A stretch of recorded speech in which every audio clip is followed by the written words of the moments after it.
전능하신 아버지 하나님, 오늘도 주의 말씀 앞에 귀 기울이게 하시고 간절함으로 주님을 찾게 하시니 감사합니다. 우리는 주님을 찾지 않으면 단 하루도 평안할 수 없는 존재임을 고백합니다. 주의 말씀으로 스스로를 비추지 않으면 옛사람의 관성에 자연스럽게 끌려가는 연약함에 놓여 있습니다. 그런 우리를 그냥 내버려 두지 않으시고 주의 말씀 앞으로 이끌어 주시니 감사합니다. 찬양하며 기도하게 하셔서 주님이 나의 주인임을 인정케 하심에 감사합니다. 주님, 오늘도 나의 찬양을 받으시옵소서. 나의 기도에 귀 기울여 주옵소서. 주의 말씀은 내 발의 등이요 내 길의 빛이라는 말씀이 내 신앙 고백이 되게 하여 주옵소서. 주님, 새로운 한 해를 맞이하였으나 우리가 처한 현실은 녹록지 않습니다. 코로나 바이러스의 위협은 여전합니다. 틈만 나면 미사일을 쏘아대는 저 북의 독재 정권의 야욕도 여전합니다. 정쟁의 소용돌이가 된 정치권의 지리한 싸움도 여전합니다. 소망의 소식보다는 어제와 다를 바 없는 실망과 분노, 절망의 소식들이 더 많습니다. 주님, 그렇기에 더 기도할 수밖에 없습니다. 실망과 분노, 절망의 소식에 잠식당하는 것이 주님이 기뻐하시는 일이 아님을 알기 때문입니다. 너무 느려도 당장 변화가 없어도 포기하지 않게 하시고 기회 있을 때마다 착한 일을 행하는 그리스도인들 되게 하여 주옵소서. 포기하지 아니하면 때가 이름에 거두게 하실 것이라는 주의 말씀 붙들고 소망의 한 해를 사는 믿음의 가정들 되게 하여 주옵소서. 올해는 이 나라의 위성자들을 선출하는 선거가 있습니다. 많은 분들이 기도하고 있고 주님께서 그 기도를 들으시는 줄 믿습니다. 내가 원하고 바라는 사람이 아니라 하나님께서 기뻐하실 사람이 세워지기를 더욱 기도하게 하옵소서. 위정자들이 새로 세워졌을 때 권력의 노예가 되지 않도록 유혹을 이기게 하시며 그 일을 감당코자 했던 첫 마음을 잃지 않게 은혜를 베풀어 주옵소서. 좋은 참모들을 두게 하시고 하늘의 밀이 되지 않으면 좋은 나라를 만들 수 없다는 진정한 애국으로 그 역할 감당케 하여 주옵소서. 주님 사랑하시는 지구상의 모든 나라와 민족들을 위해서 기도합니다. 주님의 생명과 소망의 빛은 우리만이 아니라 온 세상에 향해 있음을 압니다. 정치적, 경제적, 종교적 억압을 받고 있는 이들에게 주님, 오늘도 빛을 비추어 주옵소서. 세상을 이처럼 사랑하신 주님의 마음을 깨닫게 하시고 나, 가정, 우리 민족뿐 아니라 온 세상 사람들을 향한 국률의 기도가 끊이지 않게 하여 주옵소서. 물이 바다를 덮음같이 여호와를 영광을 인정하는 것이 온 세상에 가득하게 할 것이라는 주님 말씀을 이루실 줄 믿습니다. 존귀한 한 생명, 하나님께서 맡기신 귀한 우리의 터전을 청지기 사명으로 감당하는 주님의 권속들 되게 하여 주옵소서. 그리스도의 손과 발이 되고자 하나된 우리 교회 공동체를 위하여 기도합니다. 항상 교회 안에 생명의 냄새가 나게 하여 주옵소서. 성령의 능력으로 날마다 새로워지게 하옵소서. 섬김을 받으려 함이 아니라 도리어 섬기려 하고 많은 이들의 대속물이 되고자 하셨던 예수 그리스도의 몸된 교회가 되게 하여 주옵소서. 하나님을 사랑하는 만큼 진실함으로 이웃을 대하는 교회 공동체 되기를 원합니다. 그 진정성이 교회를 향한 세상 사람들의 지탄을 바꾸게 할 줄로 믿습니다. 교회의 구성원인 것이, 그리스도인으로 사는 것이 자랑스럽다고 당당히 고백하게 하는 이 땅의 참된 교회들 되게 하여 주옵소서. 주님의 사람 김경진 담임 목사님 붙들어 주셔서 말씀과 성령으로 충만하게 하여 주시고 소망교회가 주님 기뻐하실 방향으로 나아갈 수 있도록 주님께 묻고 또 물으며 겸손히 맡겨진 사명을 잘 감당하게 하여 주옵소서. 이 시간 특별히 긴급하고 갈급한 기도로 주님 앞에 선 성도들을 위하여 기도합니다. 여호와 이레의 하나님, 주님께서 선함을 예비하신 줄 아오니 조급한 마음 붙들어 주시옵소서. 성사되기를 바라는 모든 것들이 우리 주님의 손에 있음을 아오니 주님 더욱 신뢰하게 하여 주옵소서. 여호와 라파의 하나님, 주님께서 치유하시는 줄 믿습니다. 아파하고 고통스러워하는 자들을 위로하여 주시고 회복해 하시는 그런 주님이심을 믿고 오직 소망을 주님께 두게 하여 주옵소서. 몇 해 전에 공사 중 감전으로 큰 사고를 당한 이후로 입퇴원을 반복하며 화상 부위를 수술 중인 집사님을 위하여 기도합니다. 오늘 오른손 피부 회복을 위한 수술을 받습니다. 주님께서 그 마음을 위로하여 주시고 의료진의 손길을 인도하사 안전하고 깨끗하게 수술이 진행될 수 있도록 인도하여 주옵소서. 그의 마음 가운데 하나님을 향한 믿음을 허락하여 주사 눈물로 기도하는 아내 집사님의 간절한 기도에 응답하여 주옵소서. 지난주 발가락 절단 수술을 받으신 권사님을 위하여 기도합니다. 오늘 오전 8시 더 길고 복잡한 수술인 피부 이식이 남아 있습니다. 치유하시는 주님의 손길이 의료진을 포함한 모든 과정에 끝까지 개입하여 주셔서 성공적으로 그 모든 수술이 진행될 수 있도록 인도하여 주시옵소서. 코로나로 인해서 갑작스러운 위독으로 인공호흡 시술을 받은 언니를 위해서 기도하는 장로님이 계십니다. 기적을 베풀어 주셔서 생명의 호흡을 연장시켜 주시기를 간절한 마음으로 기도합니다. 주님, 불쌍히 여겨 주시옵소서. 이제 생명의 말씀 앞에 나옵니다.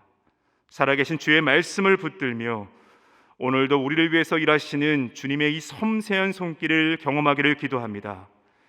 멀리 계신 하나님이 아니라 항상 우리 곁에 계시며 우리를 선한 길로 인도하시는 분이심을 확신하게 하시고 주님의 손을 붙들고 우리 주님과 동행하는 그런 복된 하루 될 수 있도록 인도하여 주시옵소서.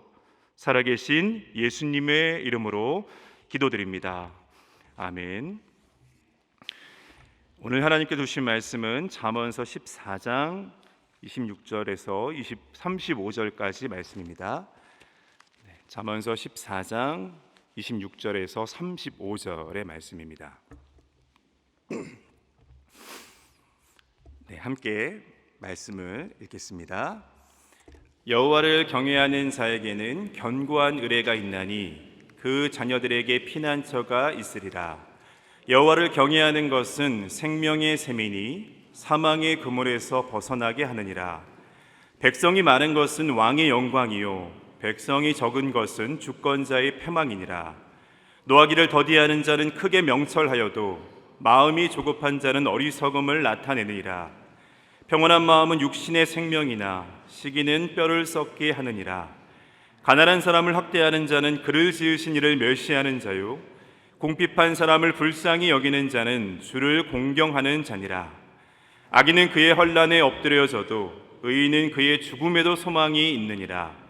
지혜는 명철한 자의 마음에 머물거니와 미련한 자의 속에 있는 것은 나타나느니라. 공의는 나라를 영화롭게 하고 죄는 백성을 욕되게 하느니라. 슬기롭게 행하는 신하는 왕에게 은총을 입고 욕을 끼치는 신하는 그의 진노를 당하느니라.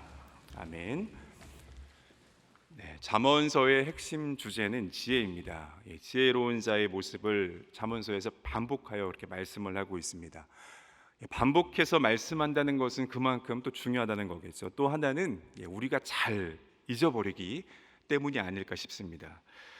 지혜서의 이런 말씀들을 대할 때 그래서 좋은 말씀이네 하면서 삶에 이렇게 격언으로만 여겨서는 안 됩니다. 이 말씀이 끊임없이 우리 가운데 기억나야 하고 또 이 말씀을 우리들의 삶에 순간순간 적용해야 합니다. 오늘 우리가 함께 살필 말씀들을 또 잘 기억하시고 매 순간마다 적용할 수 있는 그런 생명의 말씀이기를 소망합니다. 오늘 이 말씀에도 말하듯이요, 우리 본문 말씀에도 말하듯이 지혜는 궁극적으로 무엇이라고 말씀하고 있죠? 잠언 1장 7절 말씀 보면 여호와를 경외하는 것이 지혜다라고 말씀합니다. 미련한 자는 이런 지혜와 훈계를 멸시한다라고 말씀하고 있습니다. 오늘 우리 본문 26절의 말씀을 다시 한번 함께 읽도록 하겠습니다. 여호와를 경외하는 자에게는 견고한 의뢰가 있나니 그 자녀들에게 피난처가 있으리라. 여호와를 경외하는 자는 견고한 의뢰, 방패 같은 것이 있다는 겁니다. 여호와를 경외하는 자들에게는 그 후손들까지도 하나님께서 피난처가 되어 주시겠다는 그러한 말씀입니다. 종교개혁가 루터는 찬송가 585장에서 이렇게 찬송합니다. 내 주는 강한 성이요 방패와 병기가 되시니 큰 환난에서 우리를 구하여 내시리로다. 여러분, 루터가 종교개혁의 선구에 섰을 때 얼마나 두렵고 떨렸겠습니까? 그 순간 하나님이 나의 피난처와 보호자가 되신다는 사실을 강하게 느끼면서 만든 그런 찬송입니다. 그 찬송의 가사 속에서 루터는 또 이렇게 고백합니다. 내 힘만 의지할 때는 패할 수밖에 없도다. 이것은 사실 루터뿐만 아니라 세상 속에서 신앙인들로 살아가는 우리 모두의 그런 경험이고 고백이기도 합니다. 세상은 계속 우리에게 힘을 키우라고 하죠. 결국 내가 만든 성벽과 권력과 재산, 이러한 것들이 방패가 되고 후손들에게까지 피난처가 되어 줄 것이라고 설득하려 합니다. 이게 현실이라고, 이 현실을 받아들이라고 합니다. 그러나 우리의 신앙의 선배들은 분명히 고백합니다. 내 힘만 의지할 때는 패할 수밖에 없다는 것입니다. 하나님이 누구신지를 분명히 알면, 인생의 주관자가 누구인지 더욱 분명해지면 내 힘만 의지할 수 없다는 것입니다. 여러분, 이 지혜자의 고백을 기억하시고 매 순간 우리들의 삶에 적용하시기를 바랍니다. 여호와를 경외하는 자에게 우리 주님께서 방패가 되어 주십니다. 그 후손들에게까지 피난처가 되어 주십니다. 이것이 여러분 하나의 격언이 아니라 우리의 삶의 경험이고 신앙의 고백이 되기를 온전히 소망합니다. 오늘 27절의 말씀에 또 잠언 기자는 이렇게 고백하는데요, 우리 함께 27절의 말씀을 읽겠습니다. 여호와를 경외하는 것은 생명의 샘이니 사망의 그물에서 벗어나게 하느니라. 여호와를 경외하는 자는 이 생명의 선물이 터져 나온다라는 것입니다. 고대 당시의 근동에는 물이 참 중요했죠. 목축이 주산업인 나라에서 이 마르지 않는 샘을 발견한다면 아마 당시 그보다 기쁠 수 없었을 것입니다. 우리가 그 창세기에 있는 말씀을 보면 이삭이 이렇게 우물을 파지 않습니까? 파는 우물마다 샘이 솟구쳐 올랐다라고 말씀하고 있습니다. 이게 다 하나님이 주신, 이삭에게 주신 복이지요. 그래서 시세 많은 사람들이 그 우물들을 막아버리는 것들을 우리가 말씀 속에서 보게 됩니다. 여호와를 경외하는 것은 이처럼 물 웅덩이를 파 놓으면 거기서 이 솟구쳐 오르는 샘이 된다라는 것입니다. 진정으로 우리가 하나님을 믿고 살아가면 내 속에 이 마르지 않는 샘이 날마다 터져 나온다라는 것입니다. 여러분, 내 속에, 우리들 마음속에 이 마르지 않는 샘이 우리 가운데 있다라면 그게 얼마나 좋겠습니까? 그 샘이 언제 터지냐면 여호와를 경외할 때, 그때 우리 마음속에 그 샘이 터져 나온다라고 말씀하고 있는 겁니다.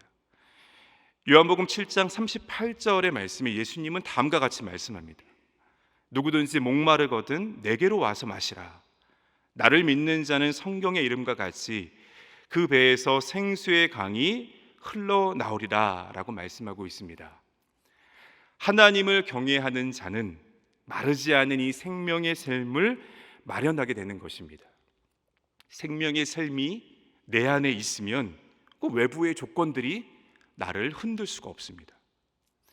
요한복음 4장의 말씀에 그 당시에 사연 많던 이 사마리아 여인에게 예수님께서 이렇게 말씀하셨습니다. 이 우물의 물을 마시는 자는 다시 목마르려니와 내가 주는 물을 마시는 자는 영원히 목마르지 아니하리니 내가 주는 물은 그 속에서 영생하도록 솟아나는 샘물이 되리라. 인생의 목마름을 해결하려고 이곳저곳 찾아다니면서 고생껏 판 그러한 우물들은 결국 다시 목마르게 한다라는 것입니다. 하지만 예수 그리스도께서 주시는 그 물은 영원히 목마르지 않게 하고 영생토록 솟아나는 그런 샘물이 되어 주신다라는 그런 말씀을 우리에게 전하고 있습니다. 여러분, 이 샘을 파는 방법, 이 샘을 얻는 방법은 여호와를 경외하면서 비롯되는 것입니다.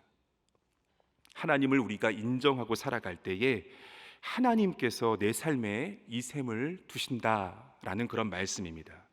또한 이 샘을 우리에게 갖도록 하신다라는 것입니다.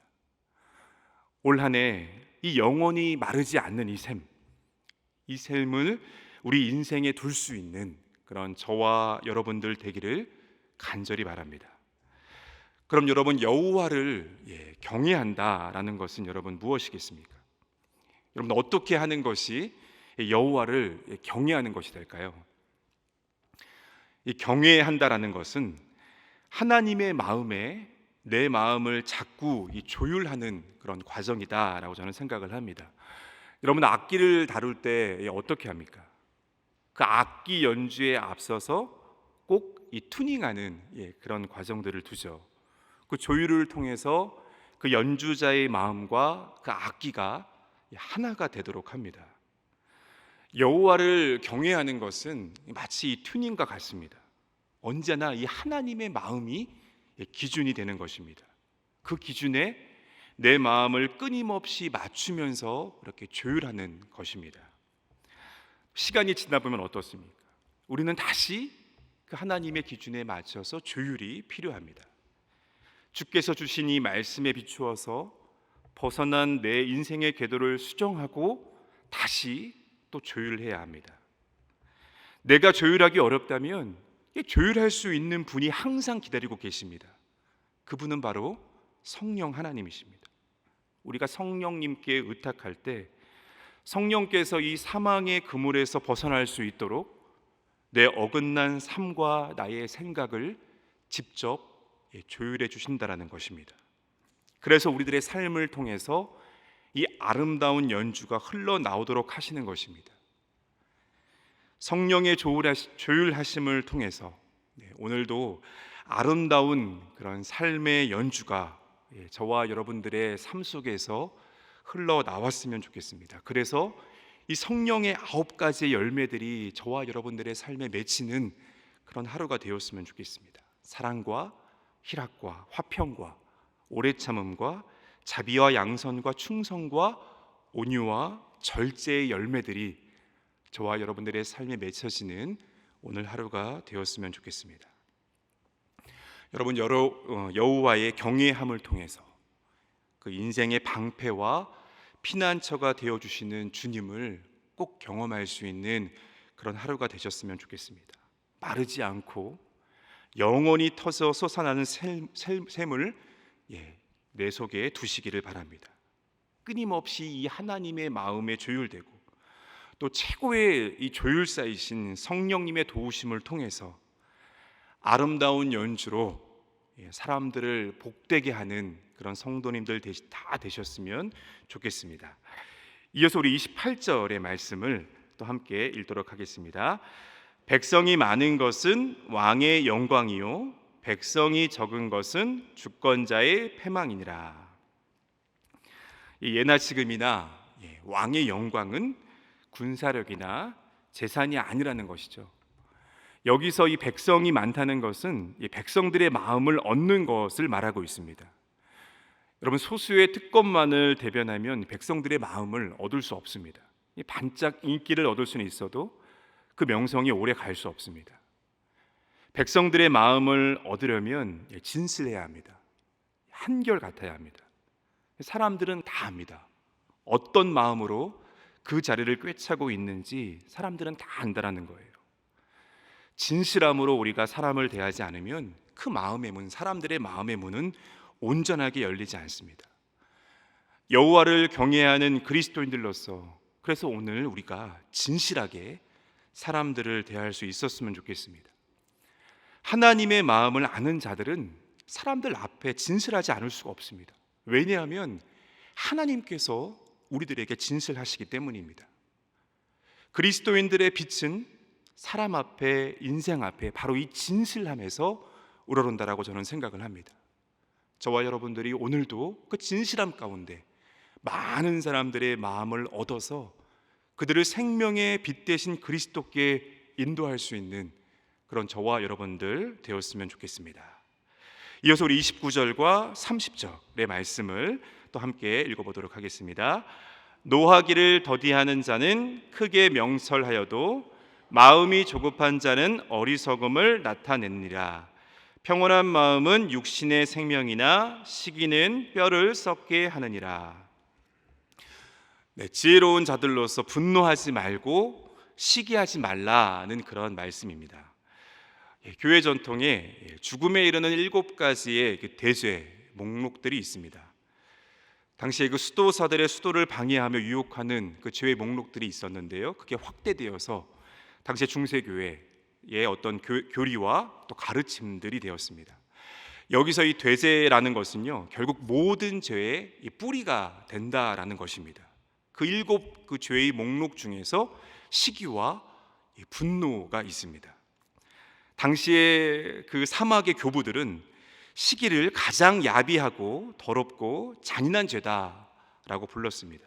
시기는 상대가 잘 될 때 앞에서 축복한다라고 말하면서 돌아서서는 배아파하면서 그를 그 자리에서 끌어내리고 싶어하는 속성이 있기 때문이라는 겁니다.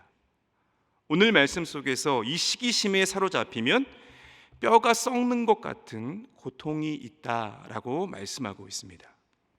또 교부들은요, 이 분노는 영혼을 어둡게 만드는 가장 극렬한 그런 감정으로 보았습니다.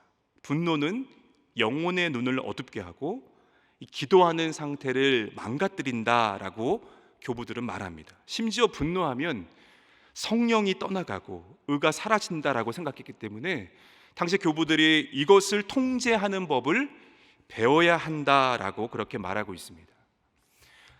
여러분, 이 분노와 시기라는 이 충동적 감동의 격정에 우리가 흔들리지 않으려면 그럼 여러분, 우리가 어떻게 해야 하겠습니까? 그러려면 우리가 내면에 바닥짐이 있어야 하는 것입니다.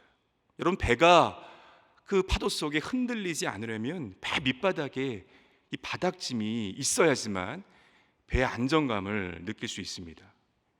우리가 이러한 충동적인 감정에 요동치는 것은 그 내면에 이 든든함이 없어서입니다. 외부 요인보다는 결국 내 안에 문제라는 것입니다. 내 안에 이 바닥짐이 없어서 그런 것이라는 겁니다. 분노하게 된다면, 또 시기하고 있다면 먼저 우리가 내 안을 바라볼 수 있었으면 좋겠습니다. 그 흔들리는 내면 가운데 든든한 이 하나님의 말씀을 두시고 또 하나님을 그 안에 두시기를 바랍니다. 여러분, 노하기를 더디하는 것, 시기하지 않는 것, 이는 하나님을 닮아가는 우리의 끊임없는 이 지향점입니다. 이어서 우리 31절의 말씀을 또 읽겠습니다. 가난한 사람을 학대하는 자는 그를 지으신 이를 멸시하는 자요, 궁핍한 사람을 불쌍히 여기는 자는 주를 공경하는 자니라. 가난한 사람을 함부로 대하는 것은 이 말씀대로요, 하나님을 모욕하고 멸시하는 것이라는 겁니다. 여러분, 진정한 신앙의 모습을 여러분 어떻게 알 수 있겠습니까? 성경 지식이 해박한 그런 모습으로 우리 진정한 이 신앙의 모습을 알 수 있겠습니까? 또 예배와 기도의 자리를 잘 지키는 것으로 우리가 알 수 있겠습니까? 진정한 신앙의 모습은, 하나님을 또한 사랑하는 자들의 모습은 이 타자를 대하는 태도를 보면 우리가 알 수 있습니다. 하나님께서 지으신 사람을 어떻게 대하느냐에 따라서 그 신앙의 됨됨이를 우리가 알 수 있다는 것입니다. 여러분, 예수님께서 우리에게 주신 사명인 이 하나님의 사랑, 또 하나님 사랑과 이웃 사랑은 결국 이 때려야 뗄 수 없는 그런 모습이다라는 것을 우리에게 말씀하고 있다는 겁니다. 오늘 하루도 저와 여러분들이 꼭 기억했으면 좋겠습니다. 이 사회적인 약자, 또 타자를 대하는 태도, 이것이 바로 결국 하나님을 대하는 태도와 연결된다라는 것을 여러분들 잊지 않았으면 좋겠습니다. 이어서 우리 33절의 말씀을 또 읽도록 하겠습니다. 지혜는 명철한 자의 마음에 머물거니와 미련한 자의 속에 있는 것은 나타나느니라. 미련한 자는 교만하여서 이 자신의 어리석음까지도 사람들 앞에 내어놓고 자랑한다는 것입니다. 스스로를 이 사람들의 비난과 조롱거리로 스스로 전락시킨다는 거예요. 참 미련한 모습 아닙니까? 그런데 이러한 미련한 모습이 교만하면 이런 미련한 모습을 보일 수 있다는 겁니다. 또 말이 너무 많으면 이런 미련한 자의 모습들을 우리가 보이게 됩니다. 오늘도 이 말씀을 붙들고 겸손하고 또 말을 삼가할 수 있는 저와 여러분들 되었으면 좋겠습니다. 그게 지혜로운 자의 모습이다 라고 성경은 말하고 있습니다. 우리 마지막으로 34절과 35절의 말씀 또 읽도록 하겠습니다. 공의는 나라를 영화롭게 하고 죄는 백성을 욕되게 하느니라. 슬기롭게 행하는 신하는 왕에게 은총을 입고 욕을 끼치는 신하는 그의 진노를 당하느니라. 많은 부분에서 우리는 이 공의가 살아있는 나라가 되도록 기도를 하고 있습니다. 여러분, 공의가 살아있는 나라는 어떤 나라죠? 어떻게 하면 공의로운 나라를 우리가 만들어갈 수 있겠습니까? 노력한 대로 인정받고 또 법과 정의가 살아있는 그런 모습일 수 있습니다. 그런 나라가 되도록 우리 또한 기도해야 하고 또 공의로움 앞에서 저와 여러분들이 정직하게 날마다 서서 행할 수 있어야 합니다. 하지만 여러분, 공의로운 나라가 되려면 더 중요한 것은요, 서로를 향한 깊은 신뢰가 있어야 합니다. 공의를 세우려면 하나님께서 지으신 한 사람 한 사람을 소중하게 여기고 그의 마음의 자리에까지 다가설 수 있어야 합니다. 여러분, 공의는 하나님의 마음으로 살아가는 것입니다. 긍휼히 여기고 존중하는 마음으로 한 사람 한 사람을 대하는 것입니다. 저는 그 마음에서 이 하나님의 공의가 아름답게 세워진다라고 믿습니다. 사랑하는 성도 여러분, 세상을 바르게 사는 지혜는 여호와를 경외함 가운데 있습니다. 끊임없이 하나님의 뜻에 내 생각과 내 뜻을 조율함에 있습니다. 하나님을 경외하는 자는 진정성을 가지고 세상을 살아갑니다. 사람을 대할 때 또 주어진 일을 대할 때 진정성 있게 다가갑니다. 진정성 있는 그 모습에서 또 세상 사람들은 살아계신 우리 주님을 보게 됩니다. 오늘 하루 이 지혜로운 자, 또 여호와를 경외하며 이 생명과 아름다움을 드러내는 그런 성령의 사람들 다 되시기를 주님의 이름으로 권면드립니다. 우리 함께 주의 기도를 드리도록 하겠습니다. 하늘에 계신 우리 아버지, 아버지의 이름을 거룩하게 하시며 아버지의 나라가 오게 하시며 아버지의 뜻이 하늘에서와 같이 땅에서도 이루어지게 하소서. 오늘 우리에게 일용할 양식을 주시고 우리가 우리에게 잘못한 사람을 용서하여 준 것 같이 우리의 죄를 용서하여 주시고 우리를 시험에 빠지지 않게 하시고 악에서 구하소서. 나라와 권능과 영광이 영원히 아버지의 것입니다. 아멘.